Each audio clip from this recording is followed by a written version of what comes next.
Hey guys, in the Middle Ages, a woman's face was more than her reflection.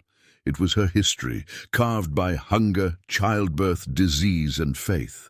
Each wrinkle told a story of children buried, harvests failed, and prayers whispered through the pain. So before you settle in, take a moment to like this video and subscribe, but only if you truly enjoy what I do here. And let me know in the comments where you're tuning in from and what time it is where you are. It is always fascinating hearing where people are from across the globe. Now dim the lights, get comfortable, maybe turn on a fan for that soft background hum, and let's journey through history together to uncover a world where beauty was fleeting, comfort was rare, and survival itself aged the body long before time could. Modern conceptions of youth and aging cannot be projected backward onto the medieval world. To understand why a woman of 25 in the 14th century often appeared middle-aged or older, one must reconstruct the biological, environmental, and cultural conditions that defined her existence. Medieval aging was not primarily biological, but cumulative. A visible record of ceaseless physical labor, inadequate nutrition, reproductive strain, chronic disease, and unrelenting exposure to environmental hardship. The most common misunderstanding surrounding medieval life is the meaning of life expectancy. Demographic historians, including Barbara A. Hannawalt and Judith Bennett, emphasize that the oft-quoted figure of 30 years refers to average life expectancy at birth, a calculation heavily skewed by extremely high rates of infant and child mortality. If a woman survived childhood and reached the age of 20, her expected remaining lifespan might extend into her 50s or early 60s. Yet by that age, her body would have borne decades of work, childbirth, and disease. Survival, therefore, did not equate to vitality. The women who lived longest also carried the deepest physiological wear. Demographic models from the Cambridge Group for the History of Population and Social Structure estimate that as many as 1/3 of children died before age 10 in medieval England. Those who endured past adolescence faced a life that exacted physical payment for every year lived. The deep lines, bent backs, and withered hands of medieval women were less about chronological age and more about the sum of daily survival. From girlhood, medieval women were economic actors in both domestic and agricultural spheres. In peasant households, daughters began laboring by the age of 6 or 7, hauling water, feeding animals, weeding gardens, or assisting in harvests. Women performed the unending secondary labor that supported male fieldwork, grinding grain, brewing ale, washing clothes, spinning wool, and churning butter. Archaeological and osteological studies have revealed extensive evidence of overuse injuries in female skeletons from the 13th and 14th centuries. Research by Fiona Shapland and colleagues documents early-onset osteoarthritis, vertebral compression, and joint degeneration among women as young as 25, consistent with repetitive bending, lifting, and carrying. Such injuries rarely healed due to the absence of rest or medical intervention. The consequence was not only pain but premature stooping, swelling of joints, and visible aging, traits that made a woman of 25 appear decades older. Nutrition was a central determinant of physical appearance and vitality. The medieval diet for the majority of the population, particularly rural peasants, was carbohydrate-heavy and protein-poor. The main staples were coarse bread, pottage, a boiled mixture of grains and vegetables, ale, and occasionally salted or dried fish. Meat consumption was limited by poverty and by ecclesiastical fasting days, which occupied nearly 1/3 of the calendar. This diet provided sufficient calories in good harvest years, but lacked essential micronutrients, particularly vitamin C, scurvy, iron, anemia, and calcium. Chronic malnutrition weakened hair and nails, thinned skin, and sapped energy.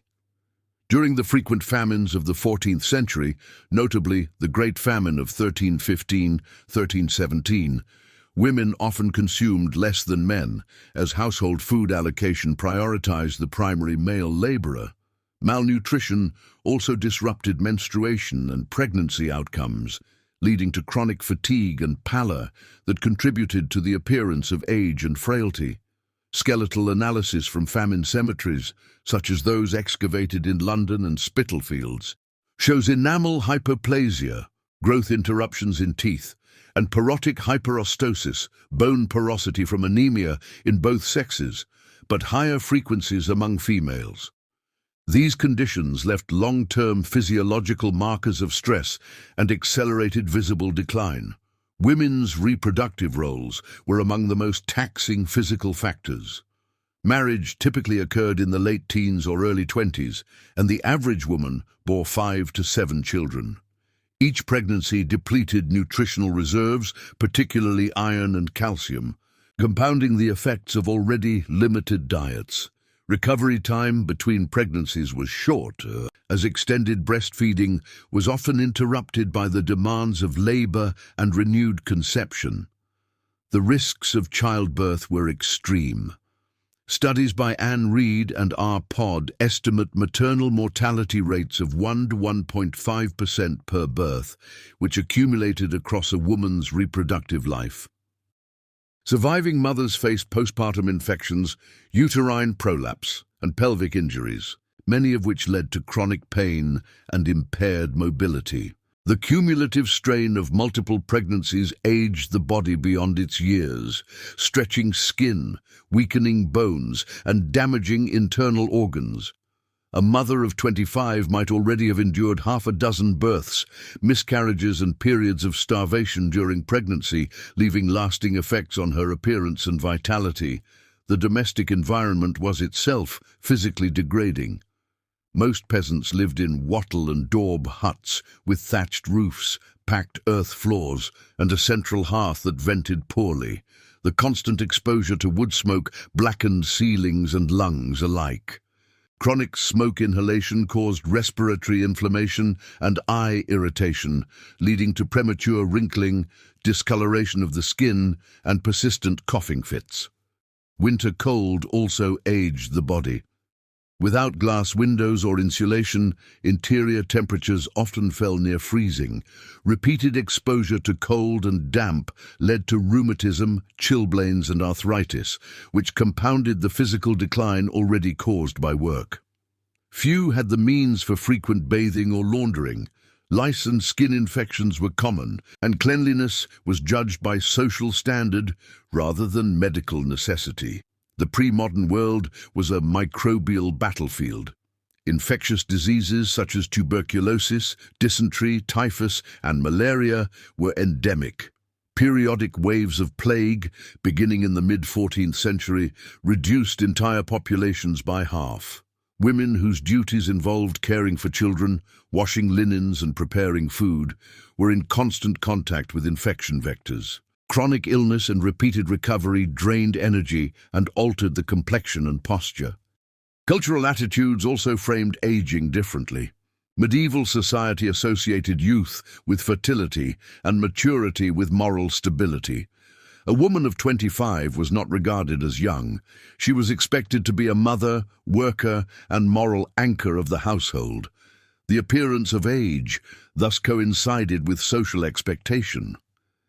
Descriptive records and moral treatises, such as Le Ménagier de Paris, 1393, refer to wives in their 20s as good old wives or matrons, demonstrating how the social identity of adulthood began early. Furthermore, chronic outdoor labor exposed women to sunlight and wind.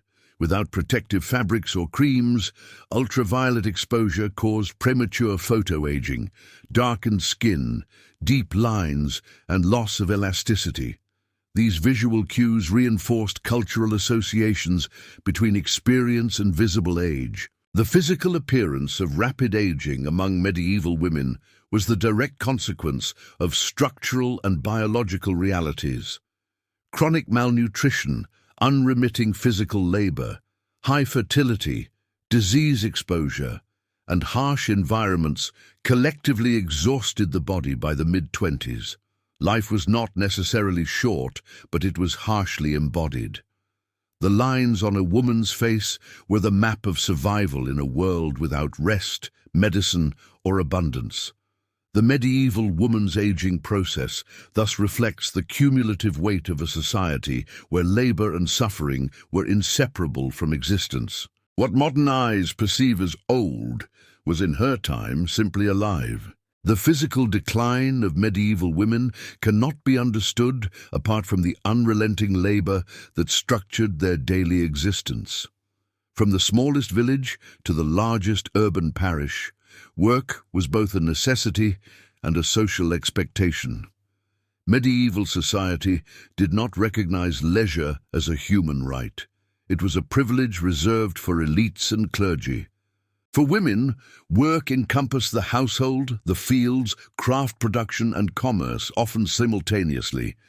Each sphere imposed unique physical strains that over time produced visible signs of aging, deformity, and chronic pain. In most regions of medieval Europe, labor was organized through the manorial system, which divided land into holdings, tenements, maintained by peasant families who owed labor services or rent to a lord.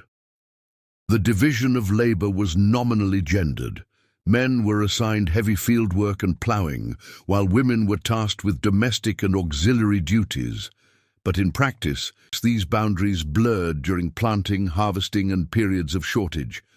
As Judith Bennett and Barbara Hannawalt document, women's work followed the rhythms of the agricultural calendar: sowing in spring, weeding and haymaking in summer, gleaning and threshing in autumn, and spinning or brewing in winter. The combination of field labor and domestic obligation meant that most women worked 12 to 16 hours per day during busy seasons. The result was a body under constant strain, with minimal opportunity for recovery. Fieldwork demanded repetitive motion, strength, and endurance. Women hoed, weeded, gathered sheaves, loaded carts, and gleaned grain by hand after the harvest. Gleaning, collecting leftover crops, was vital for household survival, but required hours of bending, lifting, and walking over uneven ground. Such motion contributed to early-onset osteoarthritis in the lower spine and knees, as confirmed by osteological analysis from rural cemeteries in England and France. Chaplin et al. 2020. Tools added to the strain. Sickles, scythes, and spades were heavy and often blunt. Injuries from repetitive strain, slips, and poor posture were untreated and compounded over time. In agricultural records, such as the Warwickshire manorial rolls, 1320s, 1340s, women frequently appear as servants or labourers, indicating formal engagement in agricultural production rather than casual domestic help. Their participation was indispensable, yet undervalued in legal and economic terms. Within the home, labour did not cease. The medieval household functioned as an economic unit of production rather than a private domestic space. Women brewed ale, baked bread, spun wool, dyed cloth, tanned hides, and raised poultry. These tasks required repetitive physical actions that caused long-term musculoskeletal wear. Spinning and weaving, for instance, involved hours of twisting thread by hand or using a spindle, which caused shoulder, elbow, and wrist inflammation. Grinding grain on hand querns, rotating one heavy stone over another, was among the most exhausting domestic tasks, producing significant muscle strain in the arms and back. Laundering meant hauling water to riverbanks, scrubbing garments with ashes or lye, and wringing them dry by hand, activities that damage skin and joints through cold exposure and abrasion. Archaeological remains support these findings. Analysis of medieval female skeletons reveals robust upper limb bones with asymmetric development, a physiological marker of chronic repetitive labor. The musculoskeletal evidence aligns with textual sources describing the constant nature of women's domestic work. One of the most physically and economically significant domestic industries was small-scale brewing. Women who brewed for sale, known as alewives, played a crucial role in medieval local economies. Ale was a staple beverage, safer than untreated water, and was consumed daily by all social classes. The brewing process required hauling water, fermenting grain, tending fires, and lifting heavy vats, labor-intensive and heat-exposing work. The assize of bread and ale regulated quality and pricing, and records from English borough courts show hundreds of women fined for producing or selling substandard ale. Far from implying failure, this frequency indicates the ubiquity of women in brewing. Judith Bennett's studies in Kent and Lincolnshire show that by the 14th century, female brewers outnumbered men in many villages. However, the labor demanded physical resilience. Long hours over fires and exposure to smoke darkened skin, damaged lungs, and led to dehydration, all of which accelerated visible aging. Women's involvement in textile production was equally exhaustive. Spinning, carding, fulling, and weaving formed the backbone of the medieval cloth industry. Although men dominated the guild-controlled trades in urban centers, women, particularly widows and single women, constituted a large share of the informal textile workforce. Their wages were low, but the labor required endurance and precision. Repetitive handwork caused tendon inflammation and deformities in fingers and wrists. The repetitive confined labor also strained eyesight and posture. In Flanders, Florence, and London, records of silk women, spinsters, and woolcombers attest to the feminization of low-status textile labor. Labor extended into care. Women were responsible for child-rearing, nursing the sick, and managing household food stores.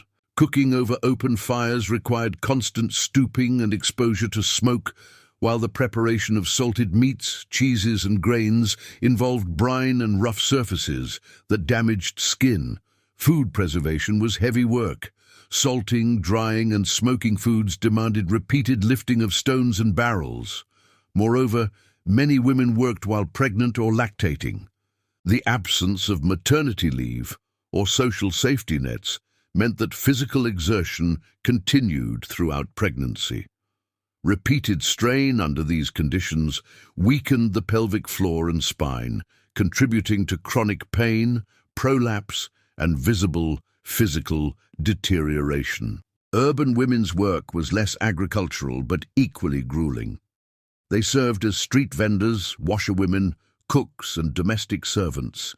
City statutes from London, Paris, and Bruges list numerous fines against women selling food, ale, or textiles without license, indicating that their presence in public labor markets was extensive. Servant women faced particular hardships. They worked long hours, were often underfed, and endured exposure to heat and harsh cleaning substances like lye and lime. Medieval hospitals and almshouses occasionally recorded admissions of female servants incapacitated by work-related injuries, but systematic care was rare. Chronic exposure to environmental pollutants, smoke, animal waste, and industrial dyes further aged urban women's skin and lungs. Medieval women had little concept of leisure in the modern sense. The liturgical calendar provided holy days, but these were not days of rest in the domestic sphere. Women still cooked, cleaned, and cared for families. The absence of rest meant that physical wear accumulated continuously. By modern ergonomic standards, their work regimes would be classified as extreme. Even young women in their early 20s carried the physical marks of labor: hardened skin, swollen joints, and early wrinkles.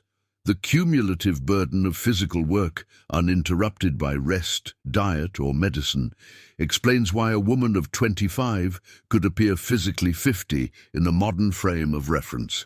While elite women escaped manual labor, they were not immune to other health burdens, chiefly restricted movement, corseted posture, later centuries, and childbirth.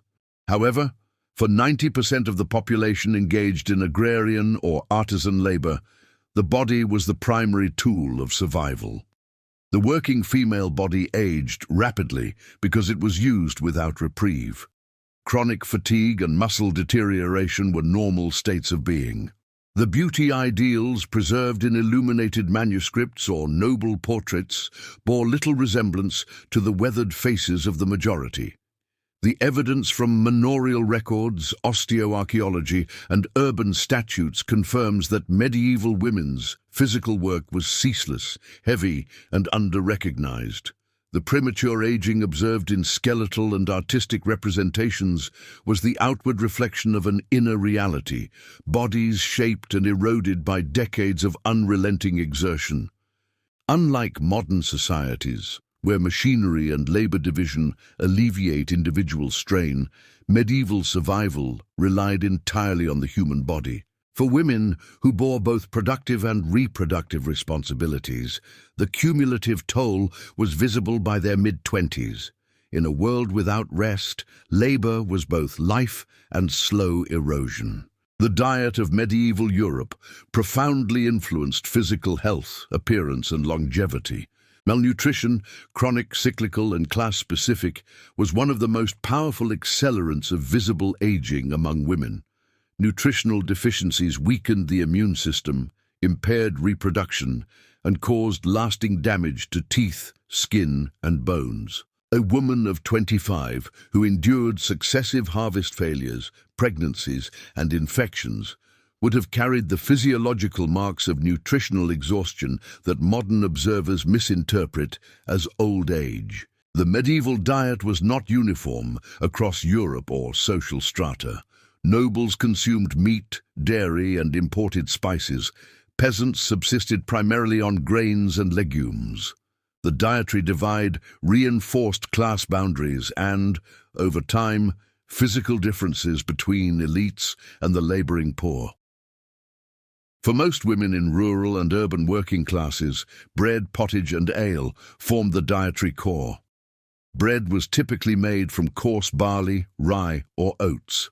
White wheat bread, the most nutritious and least abrasive to teeth, was reserved for the wealthy. Pottage, a stew of grains and vegetables, provided bulk but little protein or micronutrients. Meat was a rarity, consumed mainly on feast days or in households with access to hunting rights or livestock.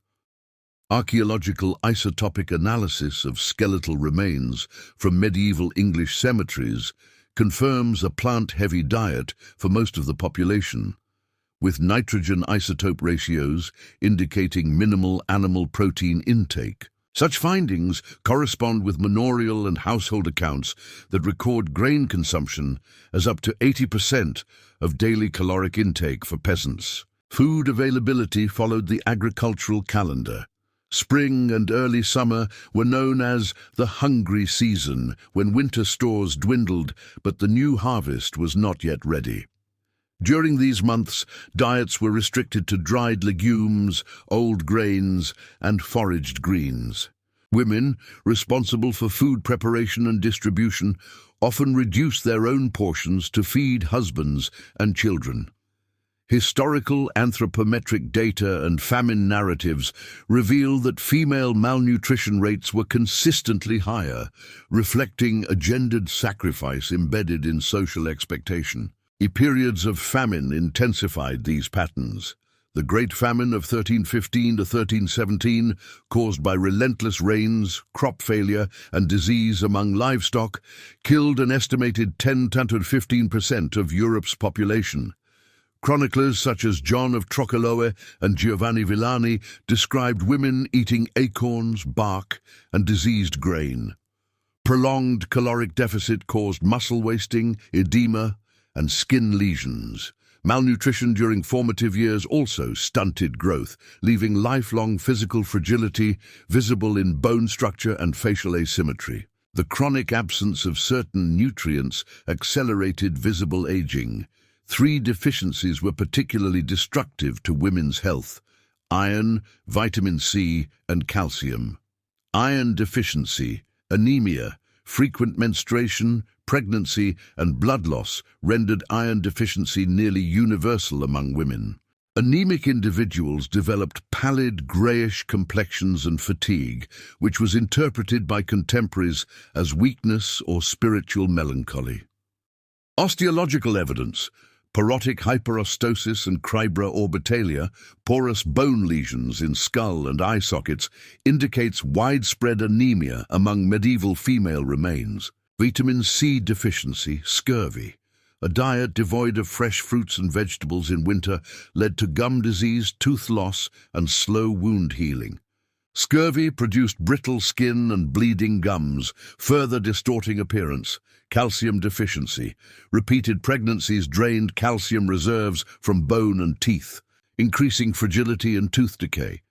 Osteoporosis-like bone thinning has been documented in skeletal samples of women in their 20s and 30s. Mays, 2001. Each deficiency manifested physically: hollowed cheeks, sunken eyes, receding gums, and brittle hair, features that today suggest advanced age, but in the 14th century were commonplace signs of survival. Dental deterioration was near universal. The grinding of flour between stone millstones introduced microscopic grit, which gradually eroded enamel.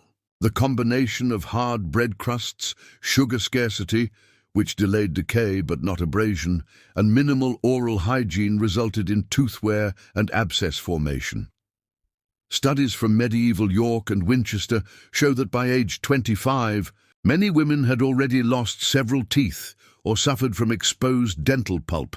Towley et al., 2021. Infection often spread from the gums into the jawbone, creating abscesses that deformed facial contours. Swelling, pain, and bone loss around the mouth aged the face prematurely. Chronic infection also caused systemic inflammation, accelerating fatigue and reducing immunity. These small but visible disfigurements were among the most immediate reasons a young woman might appear much older. The medieval preference for ale over water was rooted in sanitation and nutrition. Water sources were frequently contaminated by animal waste, latrines, and runoff. Low-alcohol ale, 1–3%, was safer and provided calories through malted grain. However, excessive reliance on ale meant that hydration came with minimal micronutrient benefit and potential liver strain. Milk and dairy products were consumed when available, but were seasonal and perishable. Butter and cheese provided fats, yet their consumption varied regionally. In coastal areas, fish, particularly herring, offered protein during Lent and fasting days, but preservation with salt often increased sodium intake, worsening dehydration. These dietary imbalances, while sustaining life, did little to maintain long-term health. Malnutrition directly affected women's reproductive systems. Low body weight delayed menstruation and suppressed ovulation. In already pregnant women, undernourishment increased the likelihood of miscarriage, stillbirth, or low birth weight infants. Chronic energy deficiency led to amenorrhea, absence of menstruation, which medieval medical texts such as Trotula Major misinterpreted as spiritual disorder rather than physiological adaptation. Repeated pregnancies under malnourished conditions depleted reserves further, leaving lasting marks on bone and skin. Pale, thin hair and dry, cracked lips, documented in descriptions of peasant women by early modern chroniclers, were physiological results of chronic undernourishment, not cosmetics or hygiene. The moral culture of medieval Europe reinforced undernourishment among women through fasting and religious asceticism. Saints' lives and devotional manuals extolled female fasting as a sign of holiness and self-control. Catherine of Siena, 1347 to 1380, and other holy women practiced extreme abstinence, sometimes to the point of death. While most women did not emulate such extremes, the cultural valorization of restraint encouraged a hierarchy in which women ate last and least. Furthermore, monastic and parish dietary regulations emphasized obedience to the church calendar, over 140 fasting and abstinence days per year, during which meat and animal fat were forbidden. Compliance fell disproportionately on women, who managed household meals and internalized religious discipline. Over time, these religious and economic constraints produced chronic undernourishment that manifested in thin, aged faces across all classes. Persistent hunger also produced behavioral and psychological effects. Modern nutritional science associates chronic underfeeding with irritability, depression, and cognitive decline. Medieval observers described hungry peasants, particularly women, as faint-hearted or melancholic. Chroniclers during famine years noted widespread lethargy, miscarriages, and infertility. This weariness of the flesh, as phrased in the Ancrene Visse, 13th century, likely reflects the physiological exhaustion caused by sustained caloric deficiency. Urban diets were marginally more diverse, but still nutritionally poor. City markets offered fish, eggs, cheese, and imported grains, yet prices fluctuated sharply with political unrest or poor harvests. Rural populations had direct access to grain, but fewer supplementary foods. Both groups suffered seasonal scarcity, though rural women were more likely to experience prolonged starvation. Archaeobotanical studies reveal that rural peasants supplemented diets with wild herbs and roots, which added bulk but minimal calories. Malnutrition shaped not only mortality, but appearance. The sallow skin, hollow cheeks, and frail frames depicted in late medieval art are not artistic conventions. They are ethnographic truths. Women's bodies bore the cost of agricultural cycles, economic inequities, and social subordination. Nutritional deficiency weakened resilience against disease, eroded dental and skeletal health, and transformed young adulthood into physical decrepitude. In a world where every harvest dictated survival, aging was less a function of time than of hunger. The physical demands of reproduction were among the most significant causes of premature aging in medieval women. Frequent pregnancies, inadequate nutrition, lack of medical care, and a near-total absence of postpartum rest subjected the female body to chronic trauma. In societies where survival depended on maintaining population and labor supply, fertility was prized, but it also destroyed many women's health long before old age. By their mid-20s, many bore the cumulative marks of childbearing, weakened bones, pelvic damage, chronic pain, and fatigue that altered both body and appearance. In medieval Europe, fertility was not merely a private matter, but a social and economic necessity. Peasant and urban families alike depended on children as laborers, caregivers, and heirs. The Church viewed procreation as the primary function of marriage, codified in canon law and expressed in theological texts such as Gratian's Decretum and Thomas Aquinas' Summa Theologica. Marriage usually occurred in the late teens or early 20s for women. Once married, a woman entered what historians call the maternal cycle, a continuous loop of conception, pregnancy, birth, and recovery, often interrupted only by breastfeeding or illness. Statistical reconstructions from English and French parish records estimate that a married woman might bear 5 to 7 children during her lifetime, though many of those children would not survive infancy. Fertility was high because contraception was unreliable, discouraged by the Church, and legally punishable in many jurisdictions.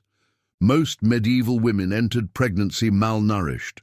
Chronic deficiencies in iron, calcium, and protein left the body poorly equipped to support fetal growth.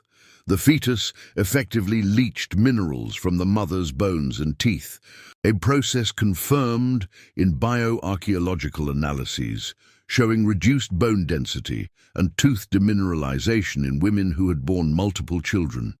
Anemia was endemic. Symptoms such as pallor, dizziness, and fainting were common in pregnancy, often interpreted through religious or moral language as signs of piety or divine testing. The combination of malnutrition and physical labor, since most women continued working in fields or homes through pregnancy, increased risks of miscarriage, stillbirth, and maternal collapse. Medical understanding of pregnancy was rudimentary. The few texts devoted to women's medicine, such as the Trotula, recommended herbs, poultices, and diet modifications, but offered little practical relief. Many recommendations, including bloodletting and purging, were actively harmful. Childbirth was among the most dangerous events in a woman's life. In the absence of anesthesia, antiseptics, or surgical intervention, delivery relied on experience rather than science. Most births took place at home, attended by midwives and female relatives. Midwives were skilled through apprenticeship and community reputation, but they lacked the tools to manage complex cases such as breech births, hemorrhage, or infection. Estimates of maternal mortality vary by region and period, but historians such as Anne Reid and R. Pod place it between 1.5% per live birth. Given the average number of pregnancies, this translated into a lifetime mortality risk of 10 to 15%, meaning 1 in every 7 women died from childbirth complications. Those who survived often suffered lifelong injuries, pelvic organ prolapse, fistulas, and chronic infection. These conditions caused incontinence, odor, and pain, and consequently, social isolation. Monastic chronicles occasionally mention women withered by childbearing, a phrase that captures both physical and spiritual exhaustion. Skeletal remains show widened pelvic bones and stress fractures consistent with repeated childbirth, particularly among women in their 20s and 30s. The period following childbirth was fraught with danger. Puerperal fever, bacterial infection of the uterus, was a common cause of maternal death. Without antiseptic practices, the use of unwashed cloths or contaminated water could introduce fatal bacteria. Midwives and attendants, unaware of microbial transmission, often reused instruments or linens between births. Those who survived the fever often developed chronic pelvic inflammation, causing swelling, internal scarring, and infertility. Descriptions in later medieval medical treatises, such as John of Gaddesden's Rosa Anglica, reveal partial recognition of postpartum infections, but no effective treatment. Many women experienced prolonged weakness, fever, and emaciation following delivery, leading to a drawn and aged appearance within months. Breastfeeding was expected and essential for infant survival. Wet nurses were rare outside aristocratic households. Lactation extended the period of postpartum amenorrhea, offering some natural birth spacing, but it also drained the mother's already limited resources. Producing milk requires substantial caloric intake and calcium. In malnourished women, this further depleted bone density and strength. Contemporary accounts from peasant diaries and ecclesiastical records note that mothers often breastfed multiple infants over years, leaving their bodies lean and hollow. By the age of 25, a woman might have spent the majority of her adult life either pregnant or lactating, conditions that produced fatigue, nutrient deficiency, and muscular weakness, all visible in the body's posture and face. Repeated loss of infants compounded the physical toll with psychological trauma. Infant mortality in medieval Europe averaged 25–30% within the first year and 40–50% by age 5. Women's diaries and saints' lives record patterns of grief and resignation. Chronic mourning, malnutrition, and physical exhaustion converged into what modern scholars might interpret as depressive affect, a pervasive sense of weariness that observers associated with age. In peasant and urban families alike, motherhood was a full-time physical occupation. Beyond birthing and nursing, women carried infants while performing manual labor, often strapping children to their backs or waists during fieldwork. The combination of pregnancy, nursing, and constant carrying contributed to lumbar spine compression, which osteoarchaeologists identify as a distinct pattern in female remains of the period. The Church interpreted the suffering of childbirth through a theological lens. Based on Genesis 3:16, "In pain you shall bring forth children, Female suffering was viewed as divinely ordained. Religious texts glorified endurance and submission. Manuals such as Le Ménagier de Paris instructed women to accept physical pain as a test of virtue. Midwives sometimes recited prayers rather than medical interventions, invoking the Virgin Mary as Mater Dolorosa, the suffering mother. This spiritual framing reinforced passivity toward maternal risk and normalized chronic pain. The absence of systemic medical intervention was not only technological, but ideological.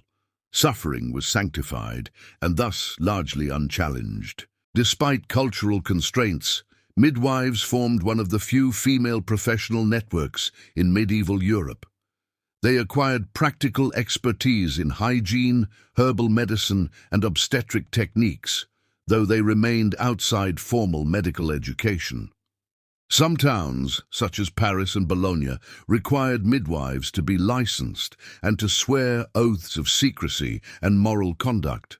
However, the growing professionalization of medicine in the late Middle Ages, dominated by university-trained male physicians, marginalized women healers.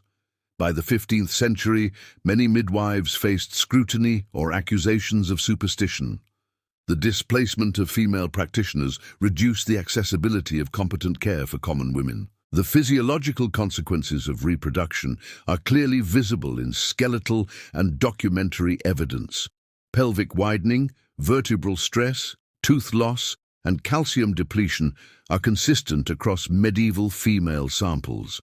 Chronic anemia, combined with recurrent infection, produced long-term frailty. Visual depictions in manuscripts and devotional art, such as 15th-century books of hours, often portray peasant women with bent backs, thin hair, and hollow cheeks.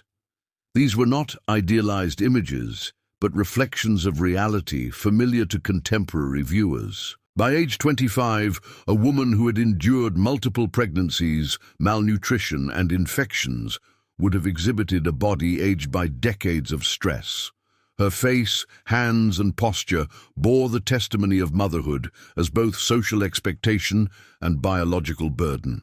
The medieval female life course was structured around reproduction, yet it offered no medical, nutritional, or psychological reprieve. Childbirth was both life-giving and life-shortening. The cumulative damage of frequent pregnancies, blood loss, infection, and lactation accelerated aging at a cellular and skeletal level. In the eyes of her contemporaries, a 25-year-old woman was not prematurely aged. She was fulfilling her biological and social function. In the eyes of modern observers, however, she appears as a victim of systemic neglect, a living embodiment of how the cycle of fertility could exhaust the body long before time itself did. To modern observers, the medieval world appears synonymous with filth, but the relationship between cleanliness, environment, and health in medieval Europe was complex. People did wash, clean, and strive for order within their means. Yet the limits of technology, architecture, and environmental knowledge meant that daily life remained physically degrading. The interplay of smoke, soot, cold, parasites, poor ventilation, and polluted water relentlessly damaged the skin, lungs, and immune systems of medieval women. These constant environmental assaults etched lines of exhaustion into faces and bodies well before middle age. The physical structure of medieval homes played a defining role in shaping health. The majority of the population lived in wattle and daub cottages with thatched roofs and beaten earth floors. These dwellings had minimal ventilation and relied on a central hearth for cooking and heating. Few had chimneys before the 14th century. Smoke from open fires filled the interior, escaping only through roof vents or doorways. The result was chronic smoke inhalation, now recognized as a cause of respiratory disease, eye irritation, and premature skin aging. Modern analogues from regions still reliant on biomass fuel show that long-term exposure produces wrinkling, hyperpigmentation, and coughing consistent with chronic obstructive pulmonary disease, COPD. Medieval written sources corroborate this. Le Ménagier de Paris, 1393, recommends frequent sweeping of soot from walls to prevent ill humours, and manorial records list smoky cottages as signs of poverty and neglect. Women, who spent more time indoors cooking, brewing and tending fires, inhaled smoke continuously. Soot accumulated on skin and hair, and repeated rubbing or scrubbing to remove it abraded the epidermis. The eyes, perpetually stung by smoke, watered and reddened, giving women the appearance of constant fatigue or age. The lack of natural light and reliance on tallow candles or oil lamps also affected health. These produced heavy fumes and dim illumination. Continuous strain from sewing, spinning and weaving in poor light damaged eyesight and induced headaches. Archaeological finds from medieval workshops show workstations placed near doorways or small windows, the only available light source. Chronic squinting combined with smoke exposure deepened wrinkles around the eyes and furrowed brows, adding to the impression of age even in youth. Most medieval homes were cold, damp, and poorly insulated. Without glass windows, heat escaped easily. Drafts entered through walls and floors. Women endured frequent temperature fluctuations, which contributed to arthritis, rheumatism, and chilblains.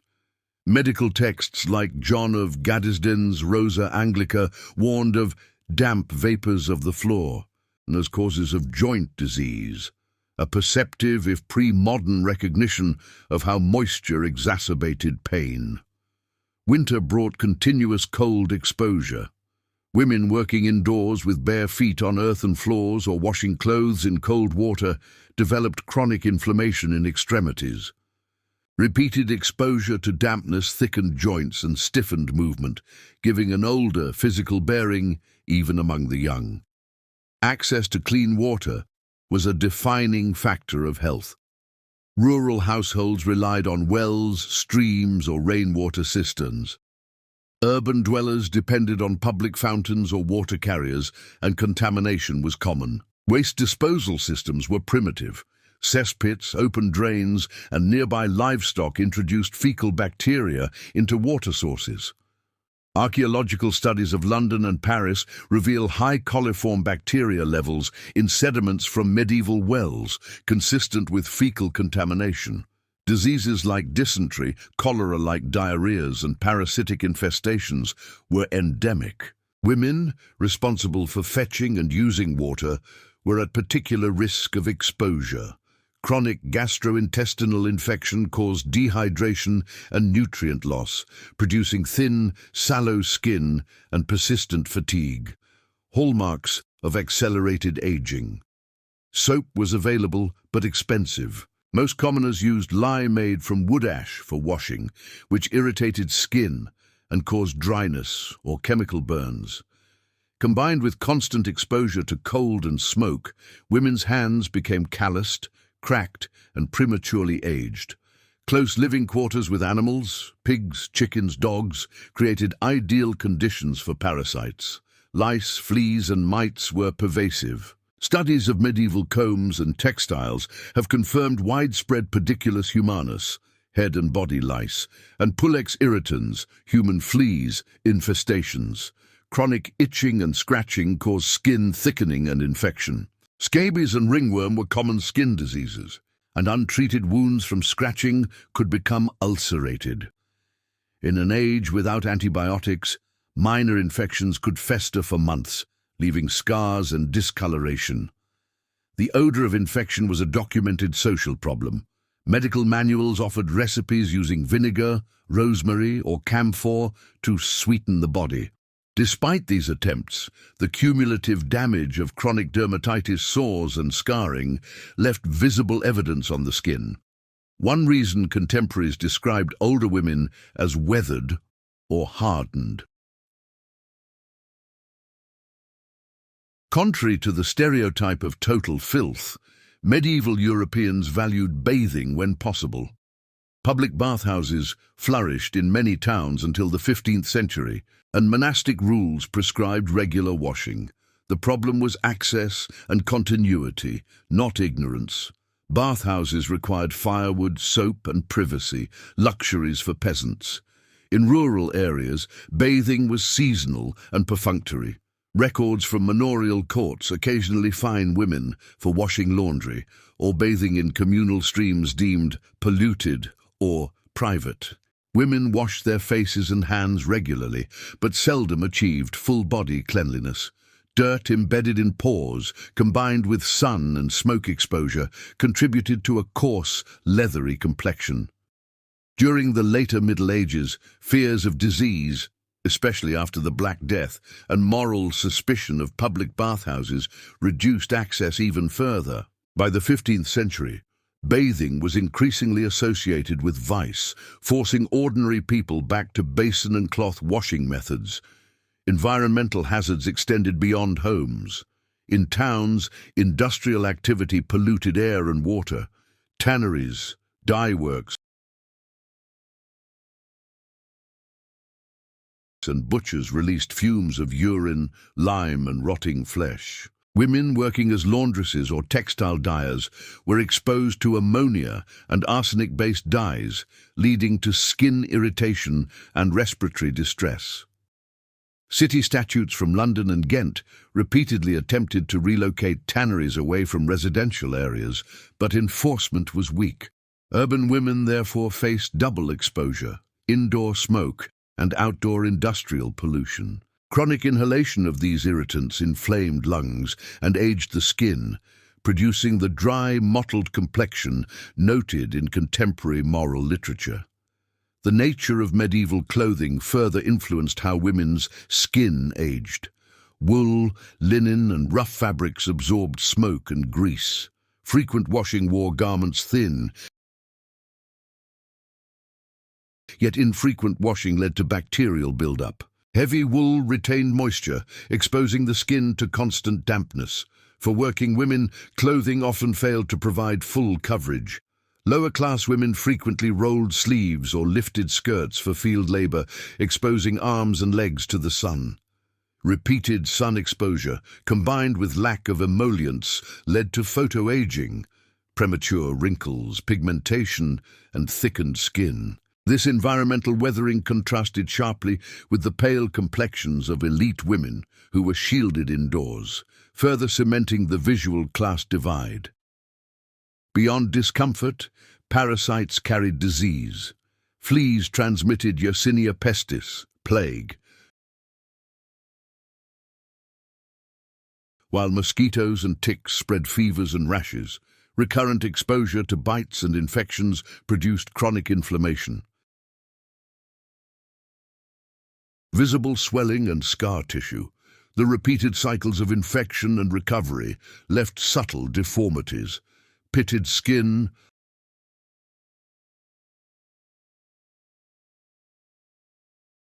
uneven coloration, or drooping eyelids, which collectively aged appearance. Women's close contact with children and animals amplified exposure.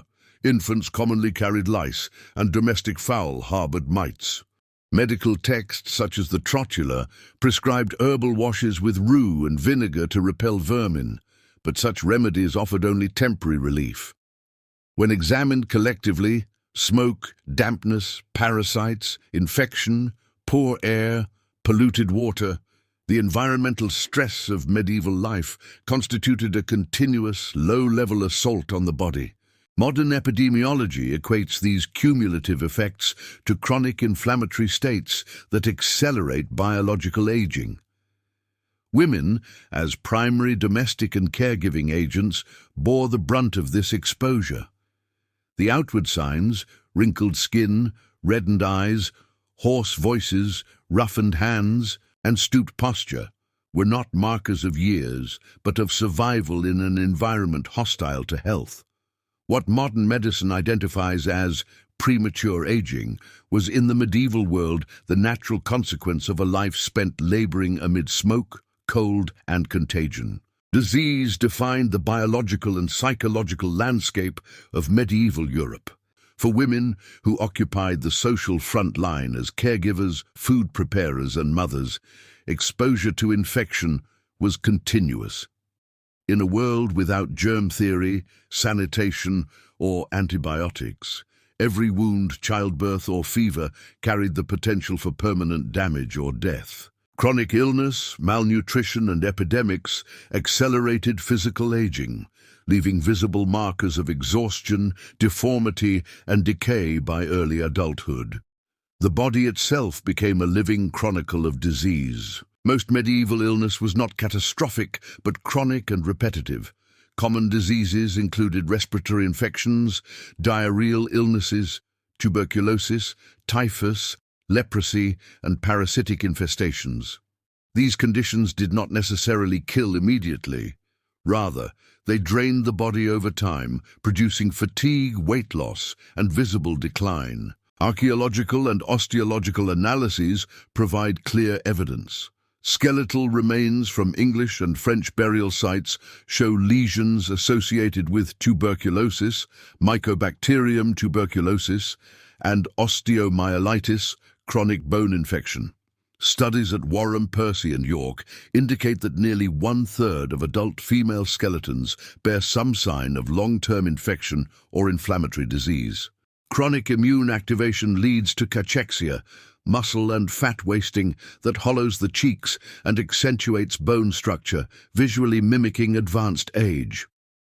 In daily life, untreated wounds, burns, and abscesses were commonplace. Work-related injuries often festered. Inflammatory skin disorders such as eczema, boils, and ulcers were exacerbated by poor hygiene and smoke exposure. Healing left scars, while recurrent infection caused systemic inflammation that accelerated overall physiological aging. Respiratory illness was one of the greatest silent killers. Women, constantly exposed to indoor smoke, inhaled particulate matter equivalent to modern coal miners. Chronic bronchitis, asthma-like conditions, and emphysema were widespread. Medical historians such as Carol Rawcliffe have linked household smoke exposure to the high prevalence of coughing, wheezing, and eye disorders noted in parish health records. Frequent respiratory infection weakened the immune system and diminished stamina. A chronically ill woman in her 20s, racked by coughing and exhaustion, would have appeared decades older than her years. Pale skin, sunken cheeks, and labored breathing created the visual impression of fragility and senescence. The contamination of water sources ensured that intestinal infections were near universal. Diarrhea, dysentery, and intestinal parasites were routine features of life. Children suffered most, but adult women, responsible for food preparation and cleaning, were repeatedly exposed. Malabsorption and chronic diarrhea caused severe nutrient depletion. Over time, this led to emaciation, anemia, and chronic dehydration, visible in skin laxity and discoloration.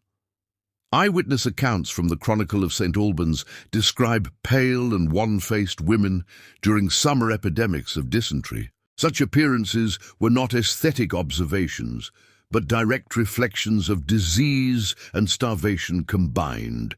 Leprosy, Hansen's disease, was less common than popular imagination suggests, but highly stigmatized. It exemplifies how disease shaped perceptions of age and moral decay. The slow disfigurement of leprosy, skin lesions, nerve damage, and deformities became symbolic of sin and corruption. Even women suffering from unrelated dermatological conditions, eczema, psoriasis, scabies, risked social suspicion. Chronic skin damage, facial discoloration, or scarring led observers to equate visible illness with spiritual impurity. This association contributed to medieval descriptions of aged or withered women, conflating illness with decline and moral decay. Tuberculosis was arguably the most devastating endemic disease in medieval Europe. Known as consumption, it thrived in crowded, damp homes and spread through prolonged contact, conditions ubiquitous in family dwellings. Women were particularly vulnerable because they spent more time indoors and cared for the sick. Osteological signs of spinal tuberculosis, Pott's disease, have been found in medieval cemeteries across Europe. The resulting curvature of the spine produced the stooped posture that contemporary writers described as bent by age.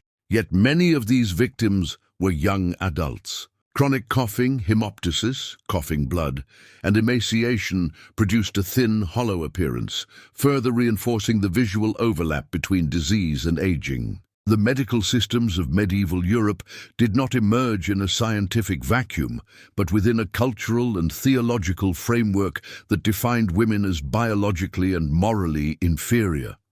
Medicine, religion, and philosophy were intertwined, and together they produced a gendered understanding of health that both reflected and reinforced social hierarchies. The result was a system in which women's pain was normalized, their ailments misunderstood, and their bodies seen as unstable and defective.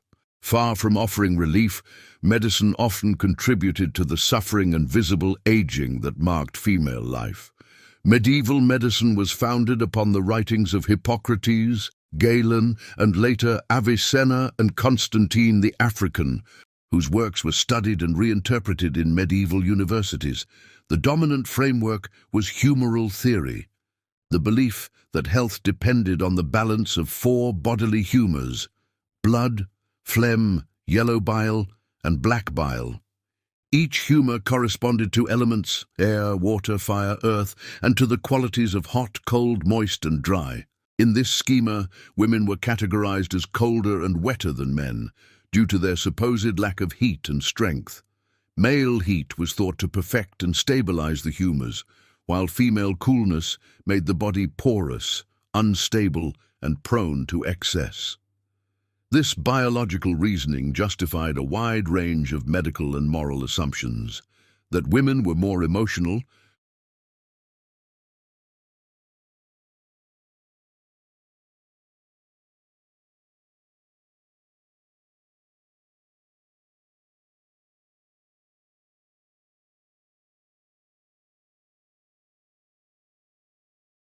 This notion survived into Christian scholastic thought.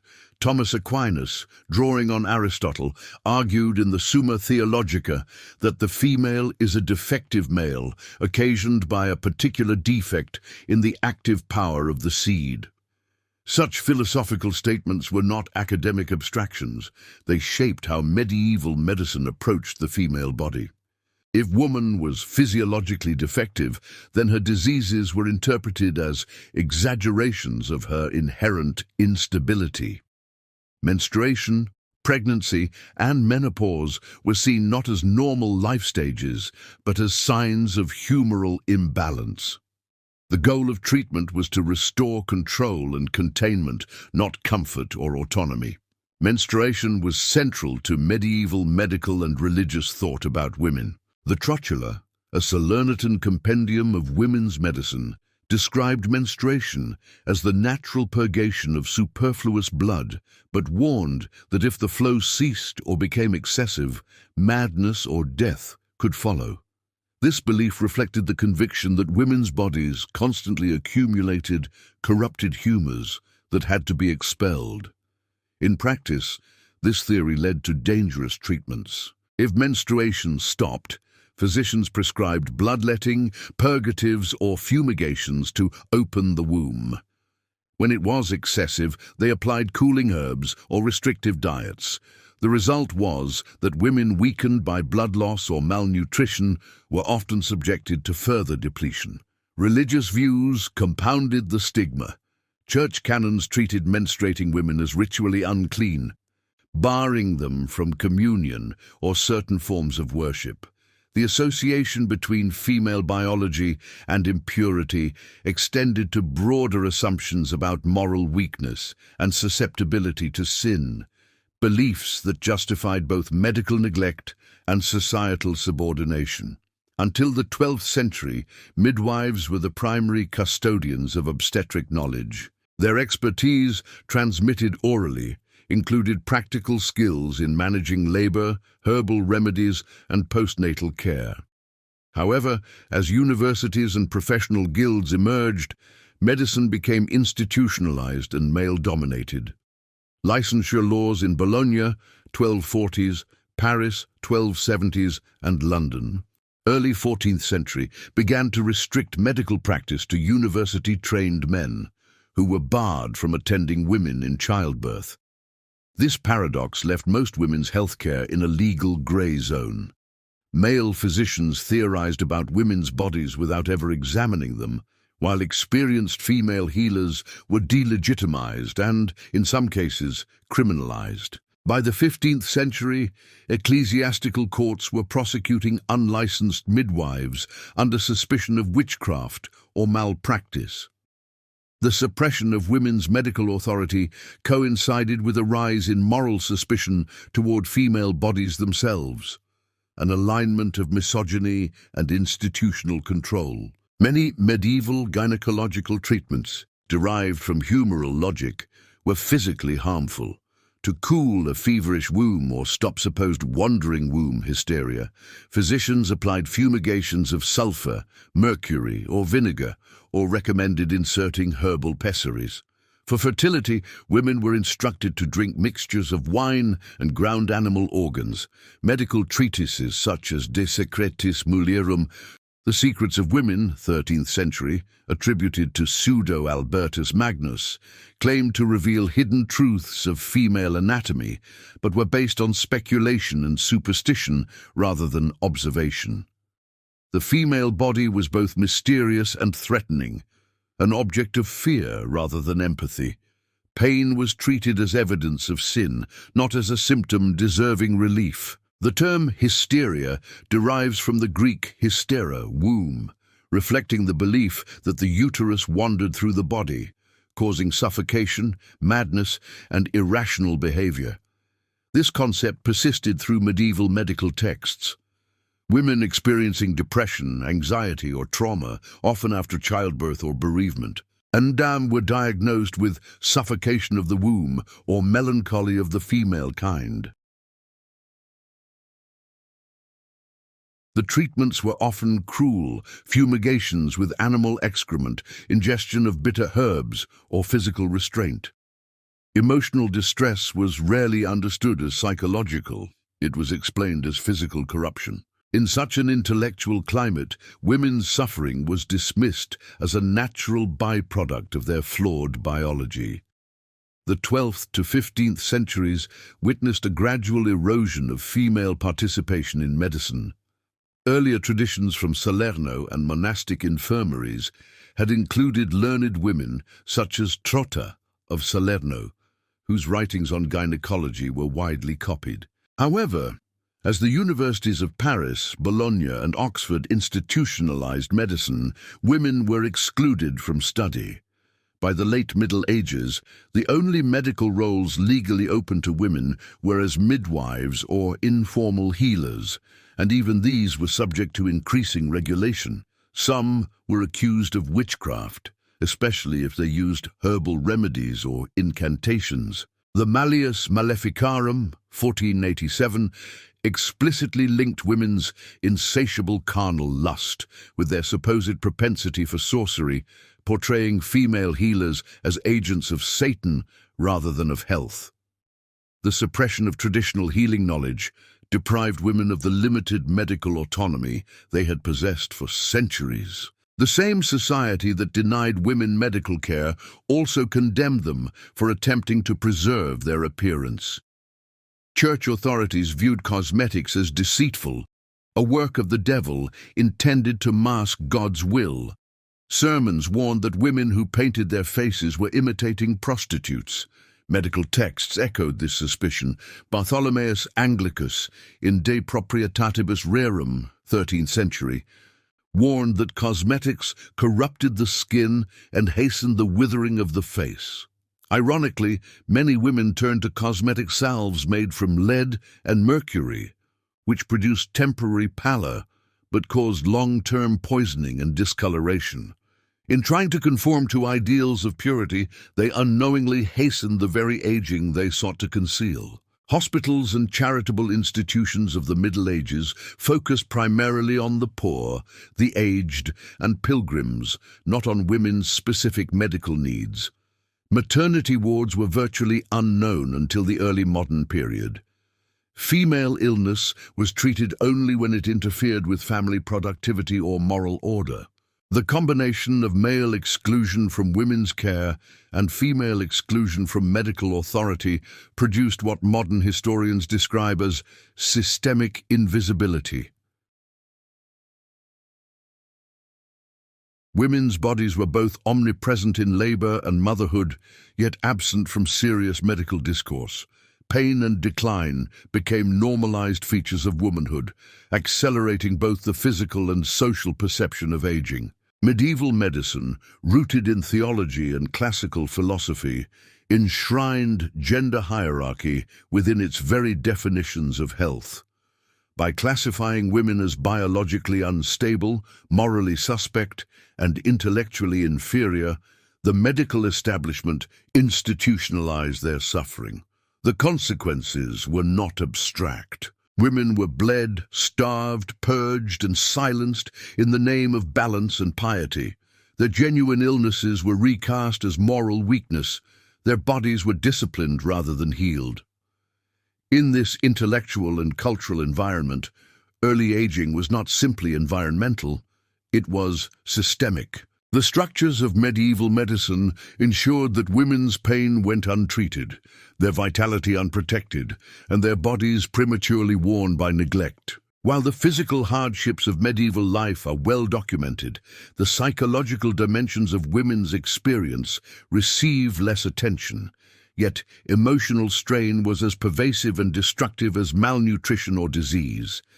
Medieval women endured a world marked by constant uncertainty, famine, plague, war, childbirth, and death, without the conceptual frameworks or institutional support systems that later societies would develop for mental distress. In this context, anxiety, grief, and spiritual guilt were not episodic emotions, but structural conditions of life. These invisible burdens etched themselves into posture, expression, and endurance, reinforcing the impression that women aged before their time.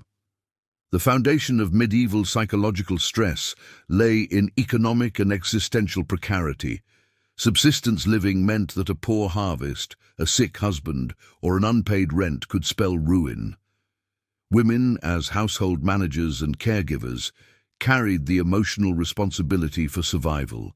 They rationed food, nursed the ill, and navigated the demands of lords, priests, and markets. The historian Barbara Hannawalt notes that women's anxiety was unceasing because the work of preservation never ended. This constant vigilance, the need to anticipate scarcity, produced a mental fatigue comparable to modern caregiver burnout. Medieval moral literature acknowledged this phenomenon indirectly. Sermons warned wives against cura secularis, or worldly care, a state of chronic worry thought to endanger the soul. In reality, it reflected the impossible balance between material necessity and spiritual obedience. Death was omnipresent. Infant mortality hovered near 30–40%, and epidemics could erase entire communities. Women buried children, husbands, and parents in quick succession. Grief, while ritualized through mourning customs, was rarely private or prolonged. The Church emphasized resignation rather than consolation. Manuals for widows, such as those found in late medieval books of hours, encouraged the bereaved to accept loss as divine will. Modern psychological models describe prolonged grief as leading to depression, apathy, and somatic symptoms, all visible in posture and expression. Medieval chroniclers often described widows as withered or broken in countenance. The language captures both metaphorical and physical decline, shoulders bent, eyes hollow, and demeanor subdued. Religion provided comfort, but also amplified guilt.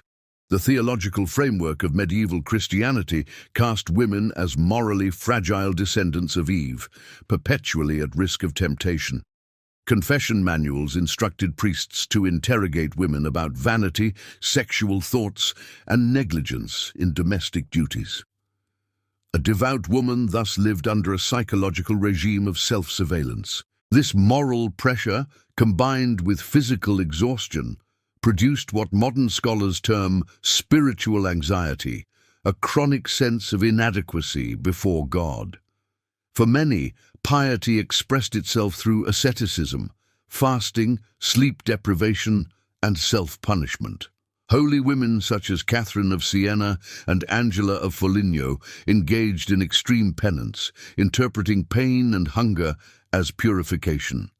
Their cases were exceptional in intensity but typical in ideology. Suffering was sanctified, not soothed. Even ordinary women internalized this ethos. Fasting during Lent or penance seasons added to malnutrition, producing dizziness and weakness mistaken for holiness. The face of the devout woman, pale and drawn, became an aesthetic of virtue but also a marker of physical decline. Medieval society offered few spaces for women to express grief or frustration. Public speech was limited. Moralists warned against gossip and outspokenness. Women who voiced anger risked being labeled shrewish or possessed. Emotional suppression became a necessity. Court and monastic records reveal glimpses of breakdowns framed as possession or madness. A 15th-century record from Arras describes a woman who wept without ceasing, tore her hair, and spoke with spirits, behavior later interpreted as demonic, but likely representing a psychotic or depressive episode. The lack of psychological language meant that emotional suffering was recast as moral or supernatural disorder. The isolation of domestic life compounded distress. Most women spent long hours alone or in repetitive company, performing manual labor that demanded endurance, but offered little intellectual stimulation. The absence of rest or creative outlets reinforced mental fatigue and dullness, symptoms associated with both depression and aging. Physical and sexual violence were pervasive realities that left deep psychological scars.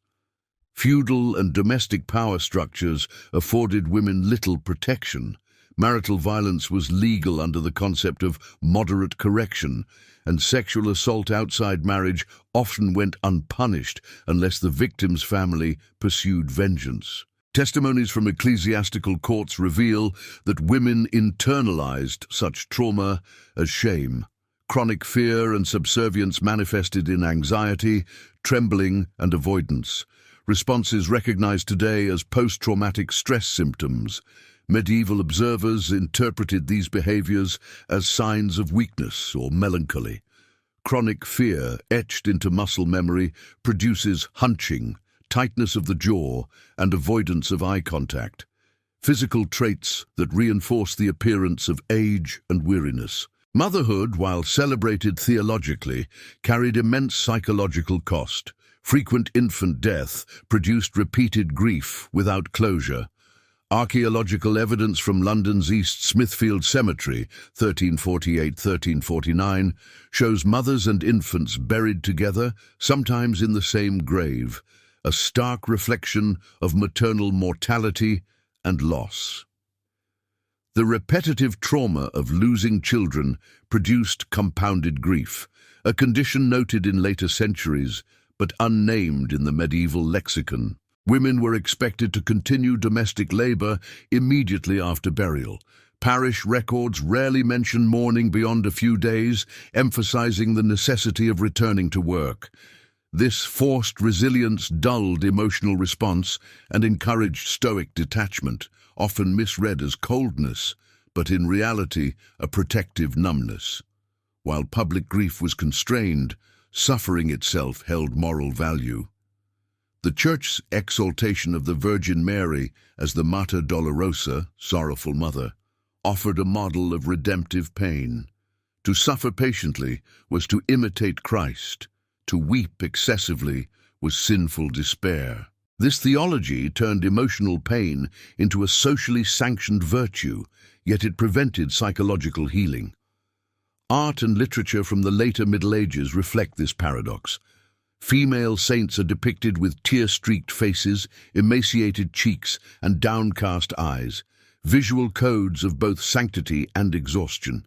These representations reinforced a cultural association between female holiness and physical decline. In effect, spiritual virtue was visually indistinguishable from early aging. The cognitive effects of malnutrition and overwork compounded emotional fatigue. Iron deficiency and chronic sleep deprivation impair concentration and mood. Medieval women often rose before dawn and worked until dark, sleeping in shared, noisy spaces with poor ventilation. Modern physiological models suggest that such deprivation disrupts hormonal balance, increasing stress hormones such as cortisol, which contributes to premature skin aging, weight loss, and fatigue. Historical sources hint at this awareness. The Ancre Vissa warns anchoresses against overmuch vigil and fasting, which maketh the face pale and the heart sad. The author recognized, even without physiological explanation, the link between excessive asceticism and both emotional and physical decay. Communal rituals provided limited but important outlets for emotional release. Mourning, confession, and festival days allowed temporary suspension of daily restraint. The wake, the procession, and the Mass of the Dead served as both religious observance and psychological catharsis. Yet even these moments reinforced hierarchy. Women's voices were permitted in lament but silenced in interpretation. Feminist historians, such as Caroline Walker Bynum, argue that these ritual structures gave women symbolic power through suffering, but no institutional authority. Their pain was public, yet powerless, a paradox that sustained emotional exhaustion as a condition of female holiness. Modern medicine recognizes the somatic effects of chronic stress: tension, fatigue, inflammation, and changes in facial musculature. Medieval people, though lacking this vocabulary, observed the same phenomena. Chronic sorrow withered the flesh, worry bent the back. Contemporary accounts describe women who aged in spirit and in visage after repeated loss. This cultural and physiological feedback loop, where emotional fatigue manifested physically and physical decline reinforced perceptions of fragility, cemented the image of the prematurely aged woman. Her face was not merely weathered by labor or disease, it bore the imprint of centuries of inherited expectation to suffer silently, faithfully, and without complaint. In the medieval world, age was not primarily a numerical category, but a social condition. A person's stage of life was determined less by years lived than by role, responsibility, and physical capacity to labor and reproduce. For women, these stages, maiden, wife, and widow, structured identity and dictated behavior. Each carried moral and economic expectations that shaped how society perceived and valued the female body. To be a 25-year-old married mother of several children was to occupy the social and symbolic space of maturity, not youth. Thus, women appeared old, not only because of physical wear, but because culture defined them as such. Medieval thinkers inherited from classical philosophy the model of the ages of man: infancy, childhood, youth, maturity, and old age, articulated by Aristotle, Isidore of Seville, and later scholastics. Visualized in manuscripts and wall paintings as a wheel of life, the scheme was moral as well as biological. Youth was associated with passion and sin, maturity with reason and governance. Women's lifespans were interpreted through a separate moral lens. Theologians and physicians alike viewed female fertility as the central marker of vitality. Once fertility waned, whether through childbirth exhaustion or menopause, womanhood slipped into perceived decay. Since fertility began in the mid-teens and ended around 40, the midpoint of a woman's reproductive life, roughly 25, coincided with the cultural threshold of decline. As historian Shulamith Shahar notes, for men, the prime of life was an age of power. For women, it was the beginning of loss. Marriage, rather than chronological age, defined adulthood for women. Canon law permitted girls to marry at 12, though actual marriages often occurred later, in the late teens or early 20s. Once wed, a woman's identity became relational: wife, mother, and labor partner. Her legal and spiritual status changed permanently. She moved from her father's authority to her husband's. The early onset of domestic and reproductive responsibility compressed the experience of life stages. A married woman at 20 was a matron. At 25, she might have 3 or 4 surviving children and years of heavy work behind her. Parish records and household accounts refer to such women as good wives or ancient, terms of respect, but also of age. Linguistically, youth and unmarried status were synonymous. Once married, a woman ceased to be young in social terms. Medieval moralists idealized the obedient, industrious wife as the cornerstone of Christian society. Texts like Le Ménagier de Paris and The Goodman of Paris framed domestic discipline and chastity as feminine virtues, while idleness or adornment signaled decay. A woman's worth was measured through labor and modesty, qualities that carried physical costs. Art and literature reinforced this moral aesthetic. The virtuous wife was depicted with downcast eyes, plain garments, and a solemn face. Beauty was associated with vanity and sin, age with virtue. Consequently, visible wear, the wrinkles of labor or fasting, became visual evidence of moral worth. The aged appearance of young women thus intersected with ideology. Piety looked old. Widowhood offered one of the few socially recognized transitions in a woman's life.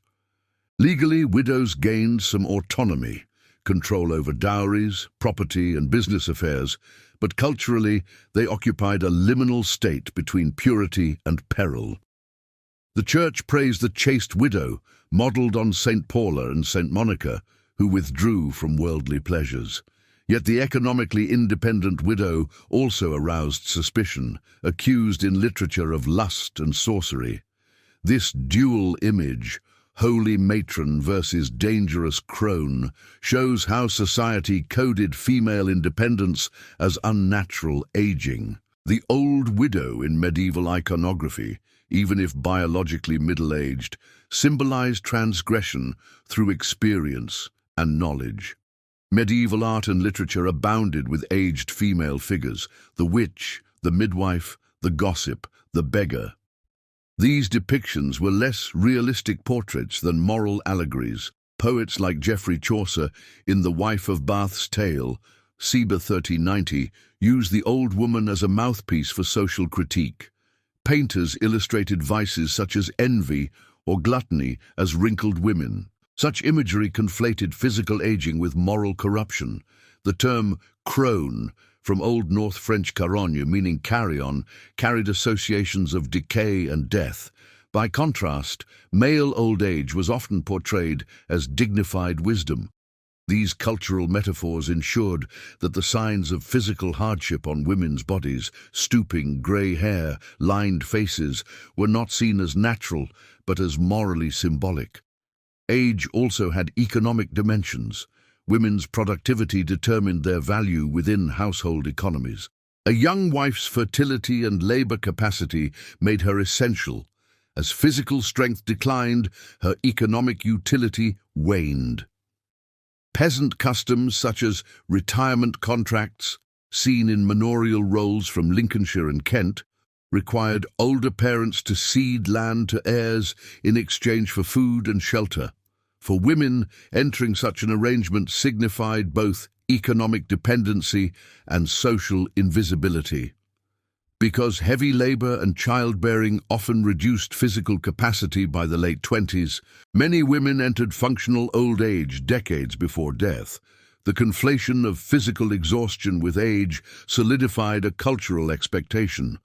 A woman past her childbearing prime was, by definition, old. Sumptuary laws and moral prescriptions extended the social construction of age into the material realm. Clothing color, fabric, and ornament were regulated by class and moral status. Older or married women were expected to wear darker colors and veils, symbols of sobriety. Young, unmarried women wore brighter hues and uncovered hair. These customs visually divided the female population into categories of purity and experience. Even if youthful in body, a married woman's prescribed appearance marked her as mature. The constant veiling of hair, a biblical symbol of modesty, also had practical effects, accelerating scalp infections and lice, but reinforcing a cultural link between covered hair and moral age. The medieval notion of female aging was a tool of social discipline. By designating women old once they ceased to embody beauty and fertility, patriarchal structures limited their autonomy. The aged woman, whether biologically young or not, was marginalized from sexual and civic life, reinforcing dependence on male authority. In legal and literary discourse, women's voices weakened with age. Civic statutes restricted widows from guild leadership. Sermons warned that old women's gossip threatened moral order. The association between age, speech, and disorder silenced experienced women precisely when their knowledge was most valuable. Religious life provided one alternative model for female age: the nun or anchoress. Entering a convent symbolically aged a woman overnight. By taking vows, she renounced youth, sexuality, and adornment, adopting the garb and discipline of the spiritually dead to the world. In texts like the Ancren Visa, maturity was synonymous with virtue. The wrinkles and pallor of fasting were praised as marks of sanctity. This valorization of physical aging as spiritual progress created a paradox. Women were either condemned for their aged appearance in worldly life or sanctified for it in religious seclusion. In both cases, youth was fleeting, and moral worth was measured by endurance of decay. Medieval society constructed age not as an objective biological process, but as a social and moral classification. A woman's transition from youth to age was measured by function, marriage, childbirth, widowhood, not by years. The signs of labor, grief, and modesty that we interpret as premature aging were in context visual affirmations of virtue and maturity. Thus, when chroniclers described a 25-year-old woman as old, they were not exaggerating, but applying the metrics of their culture. Her body bore the marks of both experience and expectation, the visible record of a society that equated usefulness, morality, and age. In medieval Europe, a woman's face was her biography, read not for beauty but for proof of endurance. Clothing and appearance in the Middle Ages functioned as both practical necessity and social language. Every garment, fabric, and gesture carried meaning, communicating class, virtue, and moral standing. For women, appearance was deeply tied to identity and obedience. How one dressed, groomed, and carried oneself defined social respectability and moral worth. In this context, the marks of labor and modesty, rough hands, veiled hair, plain garments, became signals not just of class, but of perceived age. Through art, literature, and law, medieval Europe codified these external signs into a system where femininity and aging were inseparable. Youth represented temptation, age represented virtue. The result was a society that both sanctified and stigmatized the aged appearance of women, often conflating it with morality, humility, or sin. Clothing in medieval Europe was governed by both economic access and sumptuary law, which legally restricted what individuals could wear based on social rank. Silk, fur, and bright dyes were reserved for nobility. Wool, linen, and undyed cloth were standard for the peasantry. For most women, garments were hand-spun, hand-sewn, and rarely replaced. Continuous wear, smoke exposure, and weathering gave fabric a coarse, faded look, an aesthetic of endurance rather than fashion. Because women were responsible for their families' clothing production, spinning, weaving, and mending, their own garments bore the marks of necessity. Torn hems, patched sleeves, and soot-darkened veils were not signs of neglect, but of diligence. Yet these same features contributed to a visual rhetoric of age, making the working woman appear older through dress alone. In contrast, noble women, though physically protected from labor, were bound by moral expectation to express chastity and restraint. Their garments, while costly, often concealed the body entirely. Veils, wimples, and long gowns gave an impression of solemnity and maturity, visually aligning wealth with age and moral control. The practice of veiling illustrates the intersection of gender, religion, and the perception of age. Derived from St. Paul's injunction in 1 Corinthians 11:5-6, that women should cover their heads, veiling symbolized obedience and chastity. By the 13th century, Christian Europe had made veiling nearly universal for married women. Once veiled, a woman's youth became socially invisible. Her hair, a potent medieval symbol of sexuality and vitality, was concealed under layers of linen or wool. Illuminated manuscripts and frescoes often distinguished maidens by their flowing hair and matrons by covered heads. The transition from uncovered to veiled thus represented not merely marriage, but the visual aging of identity. Even young brides, once married, adopted the garments of middle age. This practice blurred the boundary between chronological age and moral maturity, reinforcing the association between virtue and the appearance of age. Clothing interacted directly with the body's condition. Heavy wool retained sweat and soot. Linen undergarments absorbed oils, but were rarely washed with hot water, accumulating grime and lice. The friction of coarse fabric on skin, combined with exposure to smoke and sun, created roughness, rashes, and calluses. For working women, washerwomen, field laborers, spinners, the body itself became a garment of labor. Accounts from urban guilds describe women with hardened hands and cracked lips, visible emblems of both virtue and poverty. Chronic exposure to water and detergent ash, lye, caused dermatitis and hand deformities, further aging appearance. Even among wealthier classes, constrictive garments and heavy veils impaired ventilation, promoting skin infections and heat rash. Thus, clothing itself, designed to preserve modesty and signal rank, became a vehicle of physical strain and premature aging. Attitudes toward cosmetics reflected broader tensions between moral discipline and human vanity.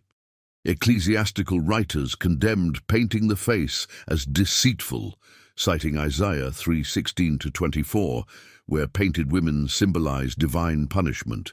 The Malleus Maleficarum, 1487, later warned that cosmetics were the instruments of the devil's craft. Nonetheless, recipes for beauty treatments appear throughout medieval medical texts and household manuals.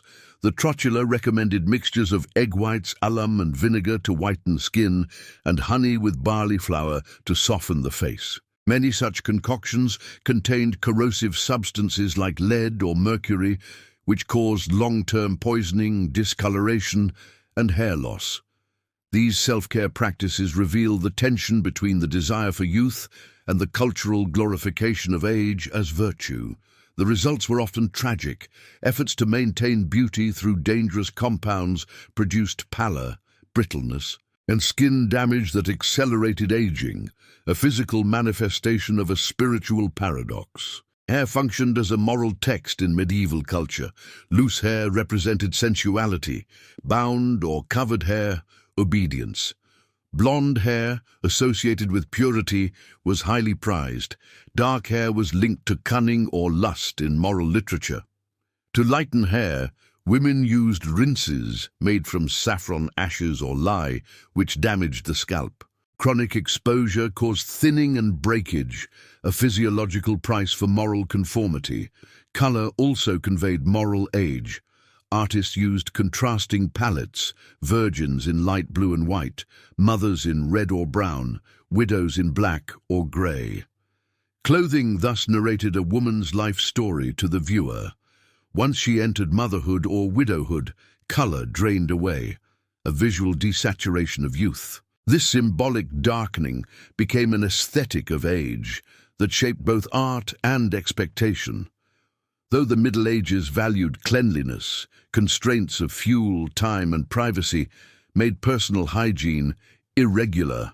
Women's work with animals, cooking fires and washing exposed them to dirt and grease, which left physical residues difficult to remove without hot water or soap. Even the devout strove for inner rather than outer purity. The Ancrène advised anchoresses not to wash excessively lest they fall into vanity. The smell of smoke and sweat was common, and perfumes or herbs, lavender, rosemary, mint, were used to mask odors. Chronic exposure to smoke and labor, combined with infrequent bathing, dulled skin and hair. Archaeological studies of combs and textiles confirm widespread lice infestation. Such conditions deepened the impression of wear and weathering. Thus, while not dirty by neglect, medieval women bore the environmental signs of survival. Hands stained by work, hair dulled by smoke and skin roughened by weather, all easily conflated with age in later artistic portrayals. Art reinforced and magnified these cultural codes. Illuminations, altarpieces and morality plays used female bodies as symbols of time and sin. The three ages of woman, a motif appearing in 15th century art, juxtaposed maiden, matron and crone to illustrate moral progression from vanity to repentance. The elderly woman, often stooped and wrinkled, symbolized mortality itself, a memento mori to viewers. In contrast, male aging was depicted as wisdom or authority. Clerics, philosophers and patriarchs retained dignity in age. Women became grotesque, their wrinkles moralized as decay. As historian Shulamith Shahar observes, medieval culture did not celebrate the beauty of the old woman, it feared her. Beauty was both power and danger. Sermons warned that a woman's beauty tempted men and endangered souls. Consequently, loss of beauty through labor or age was reframed as moral progress. Texts such as Speculum Virginum, 12th century, advised women to love thy wrinkles more than thy painted face, transforming disfigurement into sanctification. This ideology merged spiritual virtue with physical deterioration. The pale, gaunt faces of fasting nuns and widows became the visual archetype of holiness. Medieval viewers saw sanctity where modern observers see suffering. The physical symptoms of deprivation were aestheticized into sacred age. Few actual portraits of medieval women survive outside elite circles, but those that do, like the donor portraits in manuscripts or church frescoes, reveal faces marked by restraint rather than idealization. Artists emphasized modesty over youth, rendering women with thin lips, lowered eyes and plain attire. Even noblewomen were depicted with sober expressions, reflecting an ideal of age without vanity. For the poor, their likenesses appear only indirectly. In moral allegories, woodcuts or sculpture, these figures, often wrinkled and stooped, served didactic rather than documentary purposes. Yet they testify to how physical wear, born of labor and poverty, became embedded in the visual culture of moral instruction. Clothing, hygiene and imagery combined to form a visual theology of womanhood. Every fabric choice, gesture and portrayal reinforced an ethical hierarchy, where visible wear equaled virtue and youth equaled danger. Women's bodies became canvases upon which moral lessons were drawn, the veil of chastity, the wrinkle of humility, the pallor of sanctity. To the medieval eye, a young woman who appeared aged was not necessarily pitied. She was understood as wise, modest, and good. Yet behind that sanctified image lay a lifetime of physical labor, deprivation, and repression. Her clothing, like her body, was both armor and evidence, proof of a world that demanded virtue be written on the skin. While the experience of medieval womanhood shared common themes, labor, childbirth, and moral surveillance, the pace and form of aging varied widely across social strata and geographic regions. Class determined access to food and medicine. Geography determined exposure to disease and environmental hardship. Urbanization introduced both new risks and new protections. To understand why many medieval women looked decades older than their chronological age, one must situate them within these intersecting hierarchies of place and privilege. In the medieval social order, the peasant woman bore the heaviest physical burden. Bound to agricultural cycles, she worked from dawn to dusk in fields, mills, and barns. Laboring in damp air and rough clothing, exposed to wind and sun, she experienced continuous wear on skin, joints, and muscles. Malnutrition, pregnancies, and untreated infections compounded these effects. Skeletal remains from rural cemeteries across England and northern France show pronounced spinal compression, arthritic changes, and dental erosion by age 30, Mays 2001. The artisan or townsman's wife fared little better, though her environment differed. Urban women labored in textile trades, brewing and market selling, occupations involving repetitive strain and long hours indoors amid poor air quality. City life offered occasional access to physicians or apothecaries, but it also exposed inhabitants to crowd-borne infections. For women in cities like London, Paris, or Florence, disease rather than famine was the dominant threat. Mortality rates were higher in towns than in the countryside, and survivors carried the chronic effects of respiratory and intestinal illness. The noble woman, shielded from manual labor, confronted different hazards: confinement, poor ventilation in stone castles, and restricted diets designed around religious fasting or social display. Rich foods caused digestive disorders. Lack of sunlight induced vitamin deficiency. Emotional strain, enforced idleness, arranged marriage, and confinement to the domestic sphere produced its own forms of physical debility. Despite wealth, noble women's portraits often display pallor, thinness, and melancholy, physical tokens of isolation and chronic undernourishment. Rural environments offered cleaner air but harder work. Urban environments provided proximity to markets and religious institutions, but concentrated waste and disease. Archaeological surveys of latrine pits and wells in medieval London, York, and Lubeck reveal coliform contamination at nearly every site. Parasites such as whipworm and roundworm were endemic among city dwellers. Mitchell, 2011.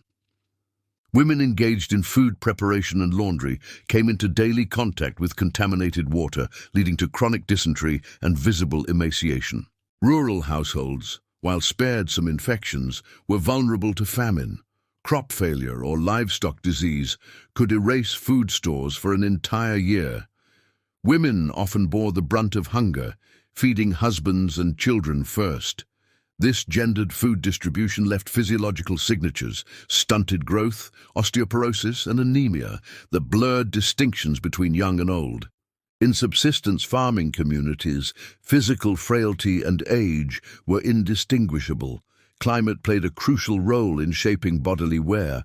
In Northern Europe, cold and damp aggravated arthritis and respiratory illness. Women in these regions consumed diets heavy in grains and ale, but deficient in fruit and fresh vegetables, producing widespread vitamin deficiencies. Conversely, Mediterranean diets, rich in olive oil, legumes, and occasional fish, offered more nutritional diversity. However, the Mediterranean sun introduced new environmental stresses.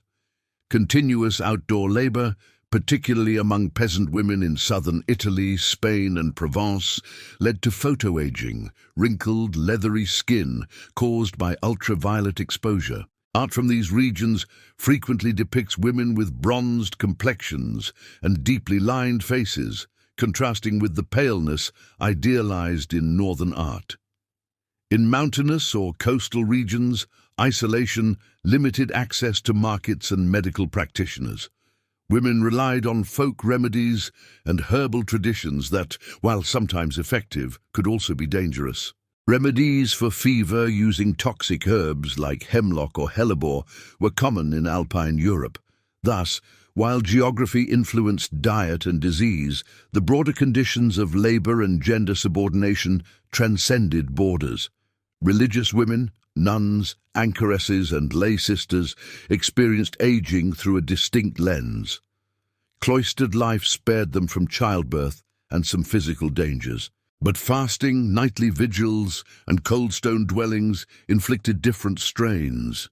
Chronic hunger and limited mobility caused muscle wasting and brittle bones. Studies of skeletal remains from convent cemeteries in Germany and France reveal iron deficiency anemia and early-onset arthritis, consistent with lifelong kneeling and prayer postures. The spiritual valorization of self-denial translated into visible emaciation and pallor, signs of both sanctity and premature aging.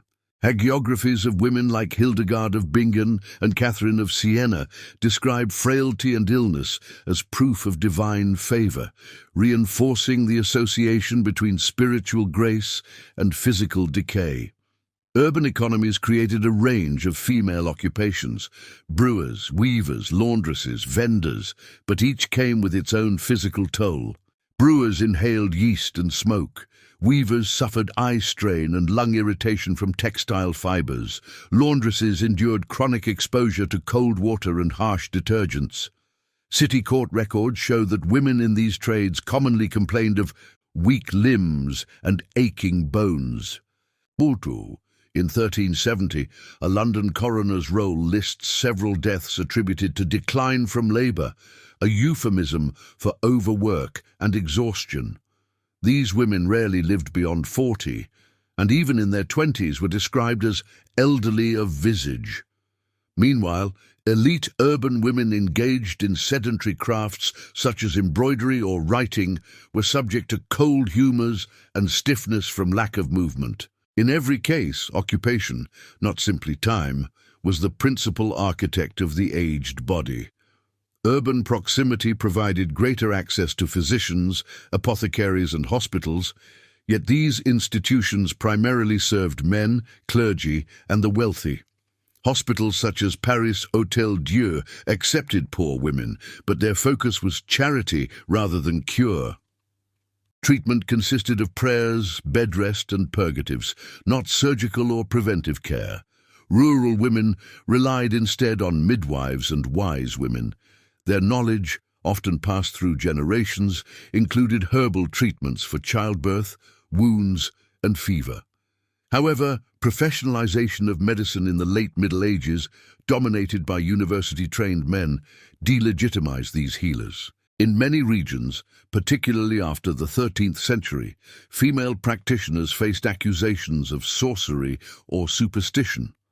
Thus, while urban women risked over-medicalization by ignorant male physicians, rural women suffered from undertreatment and isolation. In Islamic Spain and southern Italy, exposure to Arabic medical scholarship, particularly that of Avicenna and Al-Razi, offered more sophisticated understandings of anatomy and hygiene. Andalusian and Sicilian women, though still constrained by patriarchal norms, had marginally better access to bathing facilities and medical care. Municipal hammams, bathhouses, provided communal hygiene rare in Northern Europe. Eastern Europe and the Baltic regions, meanwhile, remained more agrarian and feudal. Chronic warfare, serfdom, and colder climates intensified hardship. Women's skeletons from Polish and Baltic cemeteries show greater evidence of heavy labor stress markers than their Western counterparts. The disparity underscores how the biological experience of aging mirrored political geography, a record of regional inequality etched into the bone. Artistic depictions reflected these regional variations. In Italian frescoes, Peasant women appear bronzed and muscular, in Flemish painting pale and wan. Clothing and environment coded age differently. Southern women aged through sun exposure, northern women through malnutrition and cold. Yet the cultural interpretation remained consistent. Visible wear was moralized. Whether tanned from work or pale from fasting, women's faces testified to diligence and virtue rather than time. Even within single regions, class distinctions were visually pronounced. Manuscript illuminations of peasant women show stooped backs and rough garments, while noble women are rendered smooth-faced and serene. These artistic conventions perpetuated a myth of gentle aging for elites, masking the psychological and dietary strains of their own existence. Demographic reconstructions based on burial records suggest an average life expectancy at birth of around 30 to 35 years in medieval Europe, though this figure is skewed by high infant mortality. Those who reached adulthood might live into their 50s, but few women did so in good health. Reproductive strain, malnutrition, and disease compressed their period of vigor into little more than a decade. Peasant women often entered their 20s already bearing chronic illness.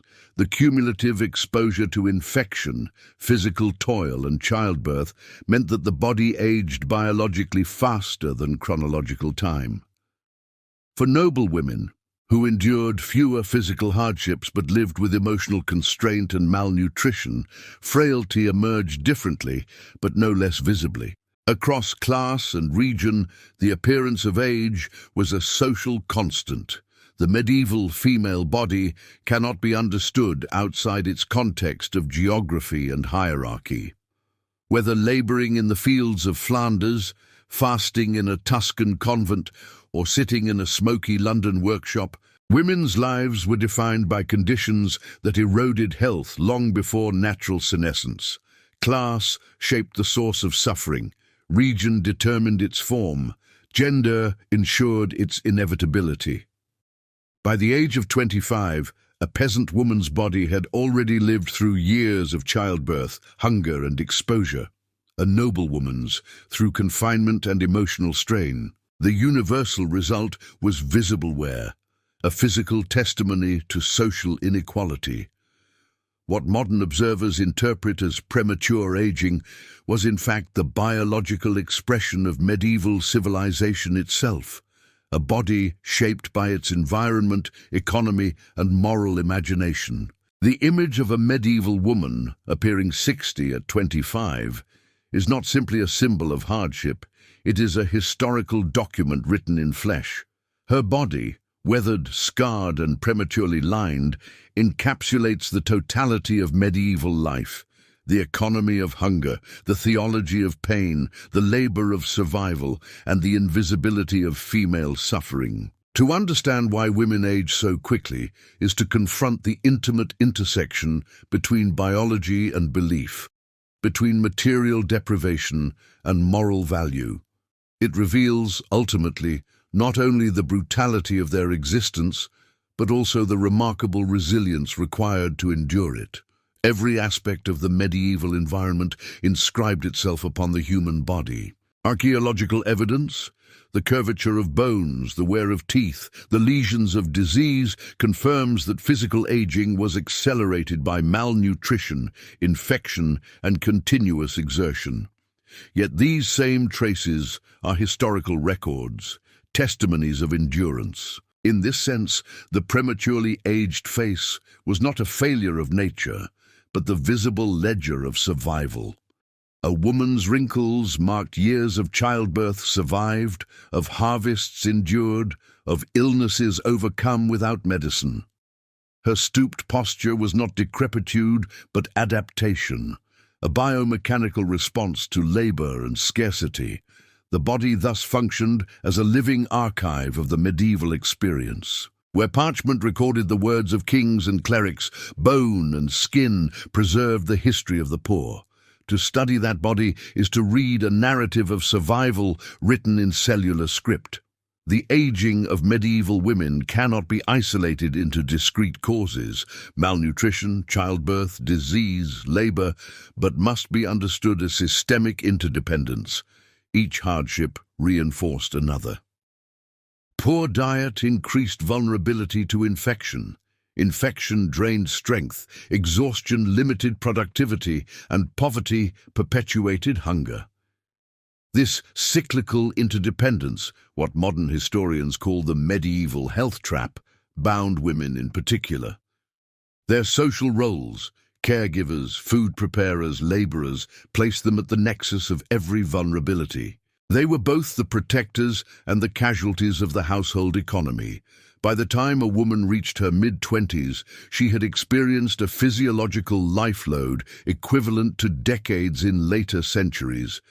The visible evidence of aging was therefore not premature, but proportionate to the intensity of her lived experience. Modern conceptions of youth, adulthood, and age are products of industrialization, medicine, and extended life expectancy. Medieval society, lacking these frameworks, measured age by social function, not by years. A woman became an adult upon marriage, middle-aged after several births, and old when fertility declined or physical vigor waned. These shifting thresholds reframe how we interpret historical descriptions of old women in their 20s or 30s. They were not necessarily ancient by biological measure, but classified as such because their roles, maternal, domestic, pious, belonged to maturity. In a culture that idealized spiritual detachment from the body, early aging was not merely tolerated, but moralized as evidence of virtue and self-discipline. Religion sanctified endurance. Christian theology, rooted in the Passion narrative, valorized suffering as participation in divine will. Women, in particular, were cast as vessels of redemptive pain, modeled after the Virgin Mary's sorrow and Christ's crucifixion. This ideology transformed chronic hardship into moral capital. Fasting, illness, and poverty were not merely endured, they were spiritualized. A woman's frailty or aged appearance became evidence of sanctity, a sign that she had transcended vanity and worldly pleasure. Yet this same theology obscured the material roots of suffering. By framing pain as sacred, it discouraged systemic change. The sanctification of endurance allowed structural inequities, poverty, gender subordination, and medical neglect to persist unchallenged. Visual culture reinforced this moral economy of age. From manuscript illuminations to altarpieces, the ideal female form evolved from the sensual Eve to the suffering Madonna, from the youthful temptress to the wrinkled penitent. In these depictions, age became synonymous with virtue. The three ages of woman motif, popular in 15th century art, embodied this moral allegory. The maiden represented temptation, the mother domestic virtue, and the crone divine wisdom, or mortality. The aged face thus carried symbolic authority, even as real women bearing such faces were marginalized. This duality persisted into early modern Europe. The veneration of holy age in imagery coexisted with social invisibility for the aged poor. The prematurely aged body was aestheticized into a lesson, its suffering abstracted into moral art. The medical neglect of women, rooted in the gendered hierarchies of scholastic medicine, ensured that aging was both visible and unmitigated. Treatments for female ailments were grounded in theories of humoral imbalance and moral deficiency rather than empirical observation. Pain was normalized, menstruation pathologized, childbirth fatalized. This absence of compassion was institutional. Women were defined as defective, irrational, and physically porous, concepts that justified their exclusion from medical authority. Even midwives, once custodians of communal health, were gradually displaced by male physicians. The decline of female medical networks compounded physical suffering with social disempowerment. The result was a self-perpetuating system where gender, science, and theology aligned to ensure that women's bodies aged quickly and invisibly, serving as silent instruments of labor, reproduction, and morality. Emotional endurance left marks as tangible as physical labor. Chronic grief, fear, and guilt produced psychosomatic effects recognizable to modern medicine: muscle tension, fatigue, and facial rigidity. The lines of worry across medieval women's faces were not metaphorical. They were physiological records of unrelieved stress, yet medieval culture offered little vocabulary for mental suffering. Depression was melancholy. Anxiety was sin, trauma was possession. Women internalized pain as moral failure. The absence of psychological frameworks turned emotional fatigue into bodily decay. By middle adulthood, often no more than 25 to 30 years old, a woman's demeanor embodied the cumulative weight of anxiety, bereavement, and religious guilt. Her aged appearance thus represented the fusion of external hardship and internalized sorrow. To examine the bodies of medieval women is to hold a mirror to our own assumptions about health, beauty, and aging. The phenomenon of early aging reminds us that youth is a social luxury, dependent on nutrition, safety, and rest. What modern societies take for granted, regular meals, medical care, emotional respite, were privileges unattainable to most medieval women. Yet their endurance also offers perspective on resilience. Despite poverty, violence, and disease, women sustained families, communities, and faith. Their lives testify not to weakness, but to strength, unacknowledged by their contemporaries and often forgotten by history.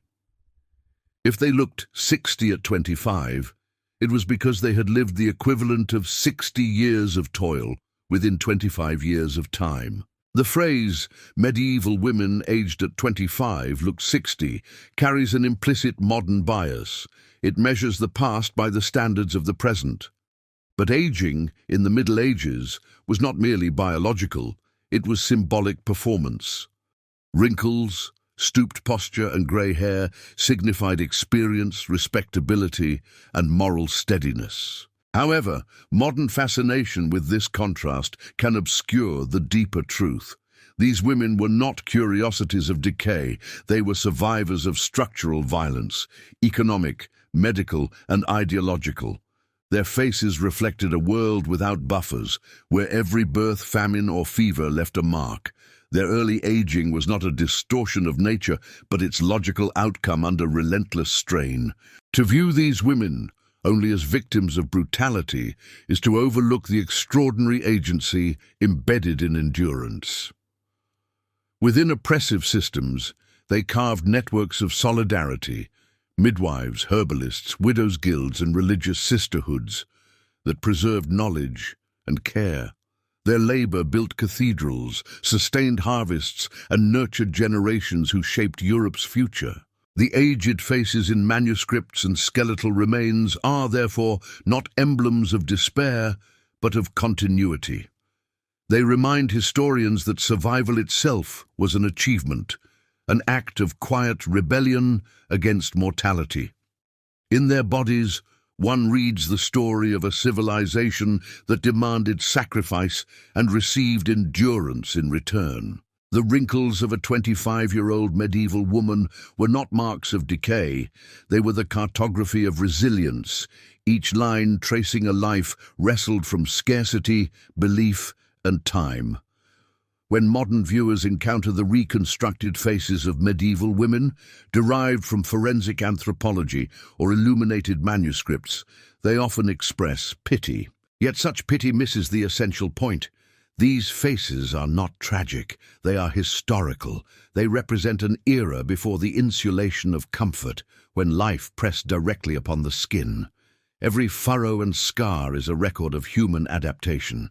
To see them clearly is to acknowledge both the cost and the courage of existence in a world that offered neither anesthesia nor equality, but demanded, from its women especially, the full measure of endurance. In the final analysis, medieval women did not simply age early, they lived intensely. Their faces, pale, lined and resolute, are the truest portraits of the Middle Ages. Human endurance carved in flesh, history written in bone.